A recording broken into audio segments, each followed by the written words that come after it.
La revue de presse française avec vous, Pierrick Laurent, bonjour. Bonjour Vincent. Une presse qui revient ce matin très largement sur le rebondissement du week-end dans ce qu'il faut bien appeler maintenant l'affaire Gérard Depardieu. L'acteur qui a donc décidé d'aller habiter en Belgique, de l'autre côté de la frontière, il a écrit une lettre ouverte au Premier ministre, lettre dans laquelle il explique sa démarche et répond à Jean-Marc Ayrault qui, on se souvient, avait qualifié cet exil de minable. Alors le quotidien Aujourd'hui en France en fait sa une et y consacre une double page. D'abord ce dessin, on y voit François Hollande s'adressant à Depardieu en lui disant « Si tu reviens, j'annule tout ». On se souvient que c'était le fameux SMS de Nicolas Sarkozy à Cécilia juste avant leur rupture. Et cette réponse de Depardieu, tu es sûr que tu es dans ton rôle ? Alors plus sérieusement, Pierrick, le journal propose d'élargir le débat avec le témoignage justement de plusieurs de ces exilés fiscaux. Pourquoi ils quittent la France ? Le journal donne la parole à ces anonymes qui ont fait le même choix que Gérard Depardieu. Un exemple, un Français de 48 ans qui vit à Londres depuis 2009. J'en avais marre du système français, explique-t-il. J'étais entrepreneur, j'ai monté une boîte en France. Je n'en pouvais plus de l'acharnement administratif, de la complexité, de la fiscalité. L'État me prenait 57% de mes revenus. À Londres, je suis à 25%. Mais il se justifie ainsi. Je ne suis pas un exilé fiscal, je suis un exilé fiasco. J'ai fui l'échec français. Son travail à Londres, je vous laisse deviner, c'est aider les Français qui souhaitent s'exiler, justement, en Grande-Bretagne. Bien joué. Le débat sur la fiscalité qui est relancé également dans le journal Le Figaro ce matin. Aujourd'hui, rappelle le quotidien, les règles de taxation dépendent du lieu de résidence. Nul besoin donc d'être belge pour échapper à l'ISF.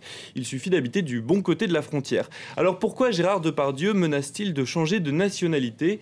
Eh bien parce que l'idée d'une imposition en fonction de la nationalité est justement dans l'air. Ce serait plus efficace, explique le Figaro, mais compliqué à mettre en place. Dans les faits, il s'agit de faire payer aux Français de l'étranger donc la différence entre l'impôt qu'ils paieraient dans le pays où ils habitent et celui qu'ils devraient verser s'ils étaient en France. Une façon donc de rattraper les exilés fiscaux. Pour l'instant, seuls les États-Unis ont réussi à mettre en place ce système. Tout autre chose à présent, Pierrick, et direction la Côte d'Ivoire. C'est le journal chrétien La Croix qui fait le bilan 1 an et demi après la crise politique qui avait secoué le pays. Bilan en demi-teinte pour le journal La Croix. L'envoyé spécial du journal est retourné dans ces quartiers d'Abidjan où pro-Ouattara et pro-Gbagbo s'étaient entre-déchirés pendant plusieurs semaines suite à l'élection présidentielle. Un professeur rapporte le climat de méfiance qui règne.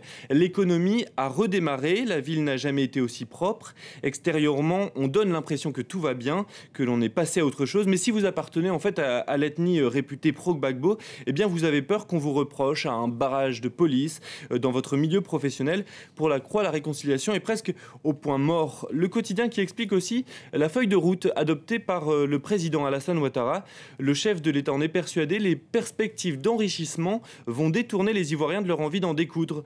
Le pays devrait connaître une croissance cette année de 8%, encore mieux l'an prochain. Et la croissance devrait donc servir à réduire la pauvreté et à apaiser les tensions.